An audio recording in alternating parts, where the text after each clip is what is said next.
এরপরে প্রশ্ন হলো নামাজ না পড়লে কি হয়? নামাজ না পড়লে কি হয়, কি উত্তর দিব বলেন?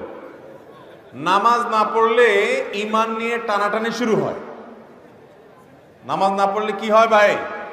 ঈমান নিয়ে টানাটানি কিভাবে শুরু হয় বুঝাবো। অনেক ইমামদের মতে যে ঠান্ডা মাথায় ইচ্ছাকৃতভাবে মুসলমান হয়েও নামাজ পড়ে না, সে ইসলাম থেকে বের হয়ে যায়, খারিজ হয়ে যায়।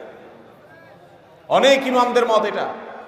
ইমাম আজম আবু হানিফা রাহিমাহুল্লাহ সহ অন্য অনেক ইমামের মত হলো, যদি সে নামাজ না পড়ে কিন্তু তার মধ্যে অপরাধ বোধ আছে, সে নামাজ না পড়ার কারণে লজ্জা শরম ভিতরে ভিতরে আছে, পড়া উচিত সেটা মনে করে, তাহলে সে কাফের হবে না।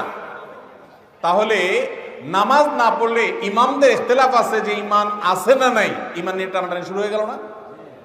তো নামাজ না পড়লে ঈমান নিয়ে টানাটানি শুরু হয়।